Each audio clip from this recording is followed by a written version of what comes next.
ওনার main slogan হলো ডরো মত। তো এইটার থেকেই বিজেপি গভর্নমেন্ট বকলিয়ে গিয়ে একটা ভেন্ডেটিভ তরিকা বের করে ওনার মেম্বারশিপটা সরিয়ে দিলেন। এটা তো মানে আনবিলিভেবল, এটা কোনো মতো অ্যাকসেপ্টেবল তো হওয়া উচিত না দেশের জন্য, because it is a biggest threat to Indian democracy. আমি ফিল করছি আজকে সরকার যেটা করেছে এটা extremely undemocratic. It is, you can say it's a black day for democracy, because ডেমোক্রেসির মধ্যে দুইটা পার্টি, খালি মাল্টি পার্টি সিস্টেমের মধ্যে খালি একজন পার্টির কথা বলার স্টাইলের তো ডেমোক্রেসি চলে না। অপোজিশন যদি থাকে না, ডিসেন্ট যদি থাকে না, তাহলে ডেমোক্রেসি কেন? এটা তো ফাসিস্ট গভর্নমেন্ট হয়ে যাবে বা ডিক্টেটরশিপ যাকে বলবে। আমাদের দেশের হিস্টোরিক্যালি দেখা গেছে যে satyagraha has been our strength. Indian democracy power পিছনে রিজনই গান্ধীজির সত্যাগ্রহ ছিল। It is a concept that পুরো ওয়ার্ল্ড ওয়াইড, নেলসন ম্যান্ডেলা থেকে শুরু করে ইউএসএ, ইউকে, যেখানেই বলেন, ওবামা যখন প্রেসিডেন্ট হলেন ইউএসএতে, উনিও গান্ধীজির ফটো। কিন্তু ইন্ডিয়ানসরা খুব ইন্টেলিজেন্ট। আজটা পুরো ওয়ার্ল্ডের মধ্যে যত বড় বড় মাল্টিন্যাশনাল কোম্পানিজ বলেন, সব জায়গাতে সিইও ইন্ডিয়ান বসা।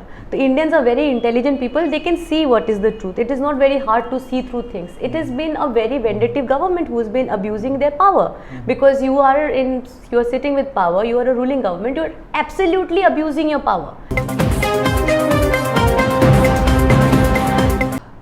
একটি মেয়ে পড়াশুনো দিল্লিতে, প্রাথমিক পড়াশুনো হাইলাকান্দি, তারপর শিলচর, তারপর কিশোরী অবস্থায় দিল্লি,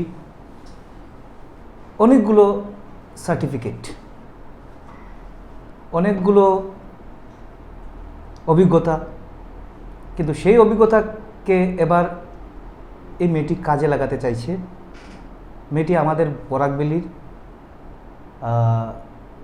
এক তনয়া, বরাকবেলির এক রত্নগর্ভা বলতেও দ্বিধাবোধ করছি না। মেয়েটি সত্যিকার অর্থে মানব দরদি যাকে বলে, মানুষের জন্য কাঁদে, মানুষের জন্য কিছু করার ইচ্ছা।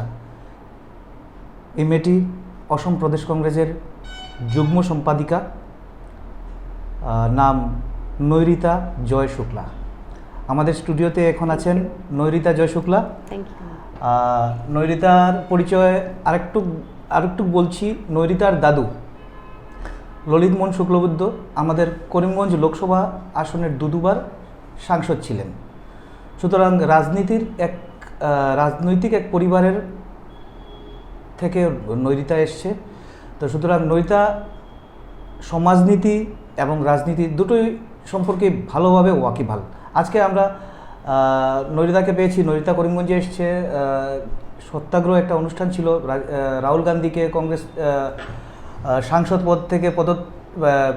সাংসদ পদ খারিজ করার প্রতিবাদে 700-রও বেশি জেলা কংগ্রেস কর্মকর্তারা আজকে সত্যাগ্রহে বসেছিলেন। করিমগঞ্জেও এই অনুষ্ঠানটা হয়েছিল, কংগ্রেসিরা যারা প্রতিবাদ করেছে। নৈরিতাও এসছে, নৈরিতার বাড়িও আছে করিমগঞ্জের বনমালী রোডে। তো আমরা জানতে চাইব প্রথমে নৈরিতার কাছে, তোমাদের সত্যাগ্রহে কি তোমরা কেমন মনে করো যে এই সত্যাগ্রহটা কি কতটুকু কার্যকর হবে? আমাদের দেশের হিস্টোরিক্যালি দেখা গেছে যে satyagraha has been our strength. Indian democracy power পিছনে রিজনই গান্ধীজির সত্যাগ্রহ ছিল। It is a concept that পুরো ওয়ার্ল্ড ওয়াইড, নেলসন ম্যান্ডেলা থেকে শুরু করে ইউএসএ, ইউকে, যেখানেই বলেন, ওবামা যখন প্রেসিডেন্ট হলেন ইউএসএতে, উনিও গান্ধীজির ফটো রাখা ছিল এই সত্যাগ্রহের কনসেপ্টের জন্যই। It is a non-violent way of expressing your democratic right, and I think as it has always been successful, this will be successful because we are speaking the truth, we are standing for what is truth.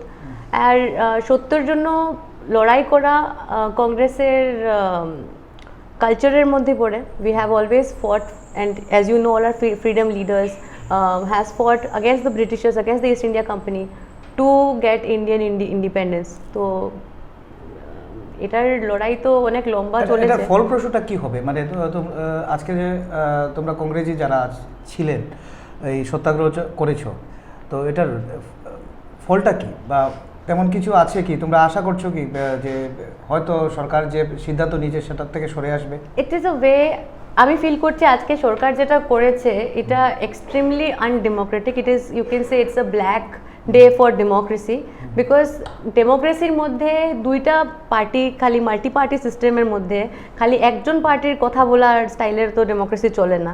Opposition যদি থাকে না, dissent যদি থাকে না, তাহলে democracy কেন? এটা তো ফাসিস্ট গভর্নমেন্ট হয়ে যাবে বা ডিক্টেটরশিপ যাকে বলবে।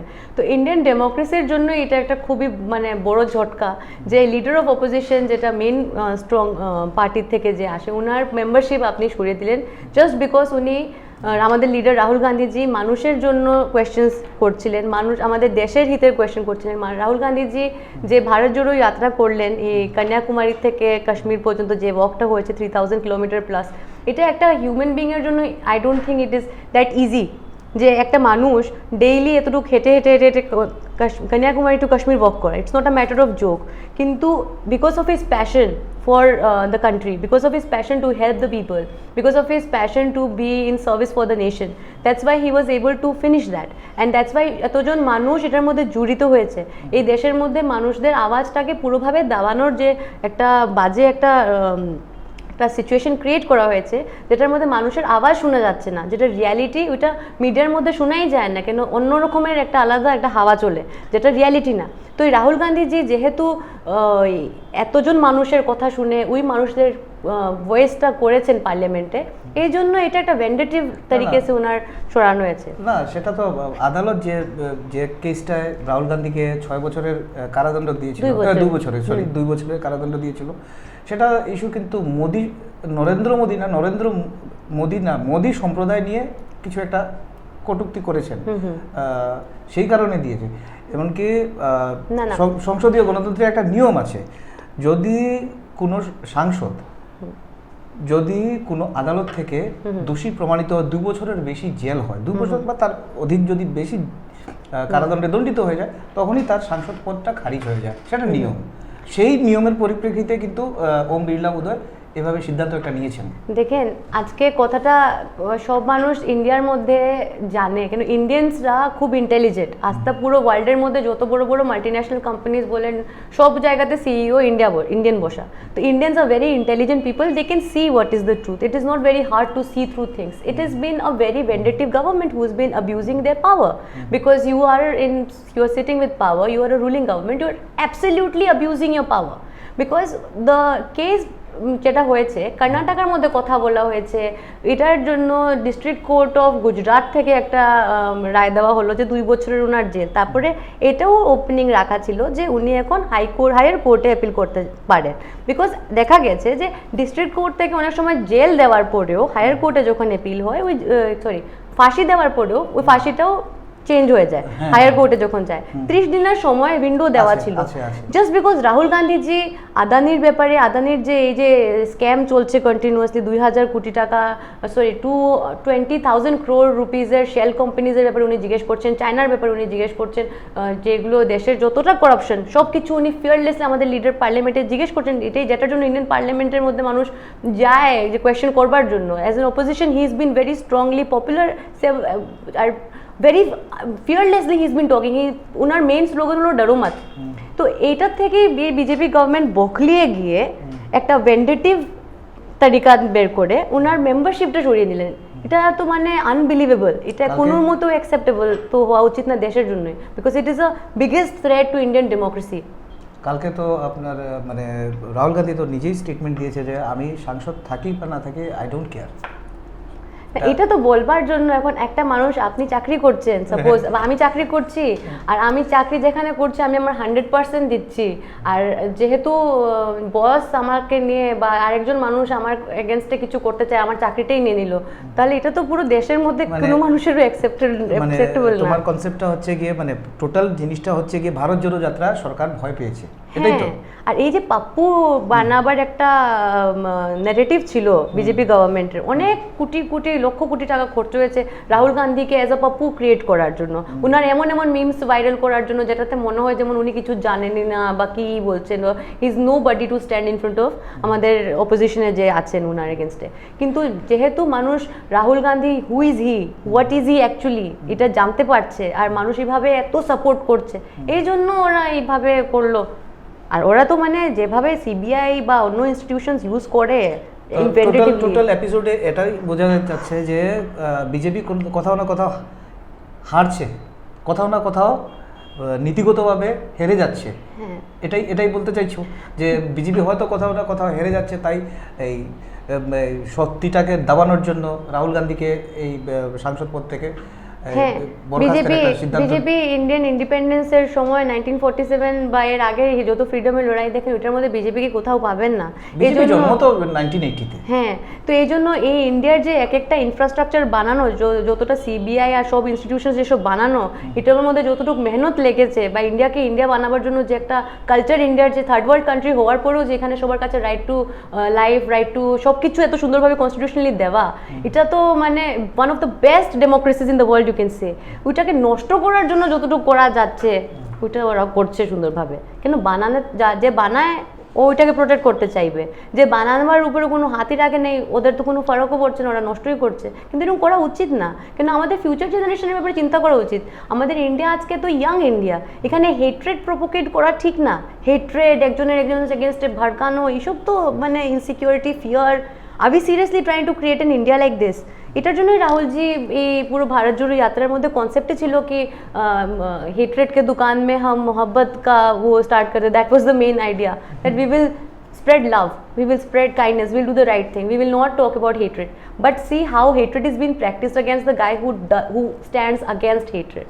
Like, যাই হোক, তোমার এই সেটা হলো ন্যাশনাল পলিটিক্স। আমাদের সময়ের স্বল্পতার জন্য আমি আরেকটা প্রসঙ্গ আনছি তোমার সঙ্গে, সেটা নিয়ে পরে কথা হবে।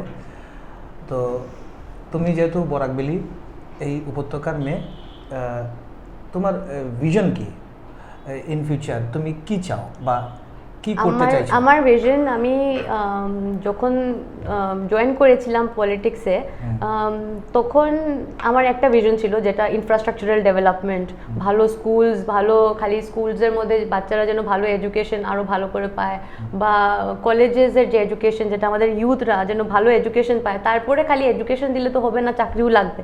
তো এই চাকরির জন্য যেন ইনফ্রাস্ট্রাকচার থাকে, যেভাবে আজকে নয়ডা গুরগাঁও যেভাবে ডেভেলপড হয়েছে, ওই ক্যাপাসিটি আমাদের বরাকবেলিও রাখে। তো এইভাবে আমরা বিদেশি ভালো কোম্পানিজ, এমএনসিস, বড় কলেজেস, এইভাবে কি বলছি সরি অফিসেস রাখার একটা ব্যবস্থা এখানে থাকুক, যেন মানুষরা এখান থেকে ব্রেন ড্রেন যেন হয় না, খালি ব্যাঙ্গালোর, বম্বে, গুয়াহাটি বা অন্যদিকে না গিয়ে আমাদের এখানে মানুষরা থেকে যেন ভালোভাবে চলতে পারে। আর একটা সেফ কমিউনিটি, সেফটির ফিলিং থাকে, গুড গভর্নেন্স থাকে। এটা আমার স্টার্টিংয়ে ছিল। কিন্তু আজকের ডেটে আমি যখন হাইলাকান্দিতে জায়গাতে জায়গাতে, হাইলাকান্দি, লালা, কাটলিচোড়া, বদরপুর, পাথারকান্দি, শালচাপড়া, আমাদের পুরো করিমগঞ্জ, শিলচর, সব জায়গাতে, চোনাই, দোলাই, সব জায়গাতে যখন ঘুরলাম, দেন আই রিয়েলাইজ কি এখানে সবচেয়ে বেশি ইম্পর্টেন্ট হলো কমিউনাল হেট্রেড যেন আসে না, সবাই যেন এক হয়ে যেন আমরা আগে বাড়তে পারি, যেটা কংগ্রেসের থিঙ্কিং। সেকুলার থট প্রসেসে কোনো মানুষ যেন পিছিয়ে যেন হয় না, কারোর বাচ্চা যেন বায়াসলি আগে বাড়ছে আর একজনের মানুষ যেন চান্স পাচ্ছে না, এরকম যেন হয় না। ইকুয়ালিটি যেন মেনটেন হয় বায়া weather it is of a different gender equality হোক, কোনো রিলিজন প্র্যাকটিস করো ওইটার ইকুয়ালিটি হোক, any caste you belong from, it doesn't matter. So that equality has to be there so that everybody gets a fair chance to grow and feel protected and respected. And female security is very, very crucial, because how you look at a woman, how you are talking about a woman completely describes how developed that place is going to be. B.R. Ambedkar ji বলেছেন যে একটা জায়গার মধ্যে একটা উমেনের যে status, ওইটা দিয়েই বোঝা যায় ওই দেশের স্ট্যাটাস কি। দেশের স্ট্যাটাস, ঠিক আছে। তো এই এত সব স্বপ্নের জন্য তো তোমাকে কোথাও না কোথাও পৌঁছতে হবে। তুমি তো সাংসদ, আমি যতটুকু জানি তোমার নাম প্যানেল লিস্টে গেছে করিমগঞ্জের লোকসভা আসনে। তুমি কি আশা করো? আই ফিল এইসব জিনিস ঠাকুরের ইচ্ছা থাকে। ঠাকুর যে কোনো মানুষকে কোনো একটা, আপনি এত ভালো জার্নালিজম করছেন বলে ঠাকুর আপনাকে এতটুকু ক্যাপেবল বানিয়েছেন যে আপনি এত সুন্দর জার্নালিজম করতে পারছেন। একটা এসপি যখন এসপি বনে, বা একটা ডিএসপি বা একটা বিউরোক্রেট বা একজন চিফ মিনিস্টার বা একজন মিনিস্টার, যে কোনো পদ যেই পাচ্ছে, ওই পদটাকেও কীভাবে ইউটিলাইজ করছে ওর ইনার গ্রোথ থেকে ডিপেন্ড করে। হ্যাঁ, তো ছোটোর থেকে ছোটো কাজ থেকে বড় থেকে বড় কাজ, ইউর ইন্টারনালি তুমি কতটুকু ভালো, ওইটার থেকে তুমি তোমার চেয়ারের মান রাখতে পারবে। আমি চেষ্টা করব যে আমার যদি ক্যাপাসিটি যদি আমি পাই, দল তোমাকে টিকিট যদি আমি পাই, বা আমাকে যদি এতটুকু ঠাকুর ক্যাপাসিটি দেয় জীবনে কোনো সময়, আমি আমার লাইফের পারপাস ফিল করি মানুষের জন্য কাজ করবার। And that is something I feel everybody has to find out a reason why they are here. আমি ছোটবেলা থেকে ভাবতাম যে what is the reason behind my being, মানে লাইফের পারপাসটা কি। তো লাইফের পারপাস তখন হয় যখন আপনি নিজের থেকে বেশি, নিজের জন্য বাঁচার থেকে বেশি মানুষের জন্য বাঁচা বিলিভ করেন। তো তুমি সব সময় চাইছো যে আমি আমার থেকে বেশি আমি মানুষের জন্য কিছু একটা করি, আমার লাইফটাকে ইউজফুল বানাবো মানুষের জন্য। হ্যাঁ, সেটা মানুষ না, খালি অ্যানিমালসও, নেচারও সব। মানে I want to make myself a জারিয়া through which I can do good work. যদি সবকিছু ঠিকঠাক থাকে, এর জন্য অনেক ধ্যানও করি, অনেক ভুলও করি। তুমি তো শিব ঠাকুরের অনেক ভক্ত, যেটা জানি। না, আমি শিব ঠাকুরেরও ভক্ত, আমি ক্রাইস্টেরও ভক্ত, আল্লাহরও ভক্ত, গুরু নানকজিরও ভক্ত, বিকজ গড ইজ ওয়ান।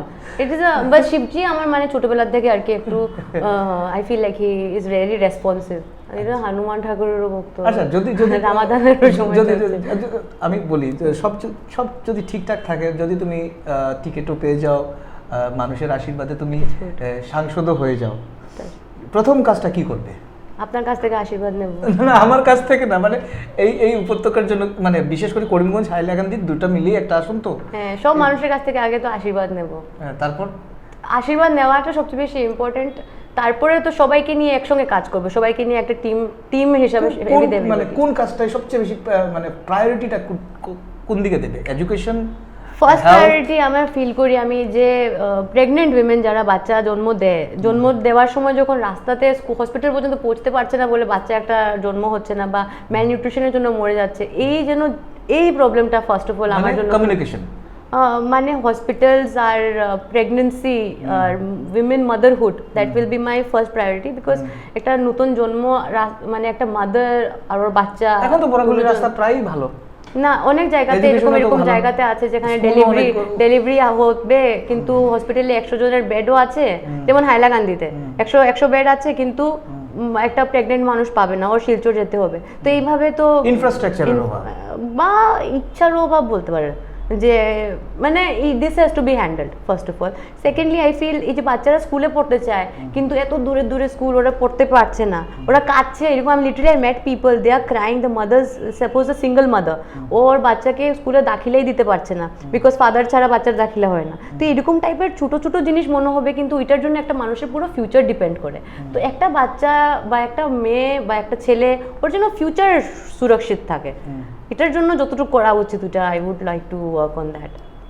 মেয়েদের জন্য কলেজেস বহুত ইম্পর্টেন্ট, কিন্তু অনেক জায়গাতে মেয়েরা আরও করতে চায়, কিন্তু এইরকম মাহল জায়গাতে সৃষ্টি হয়ে থাকে যে ওরা পড়াশোনা ছাড়তে লাগে। তো that is something I would like to C.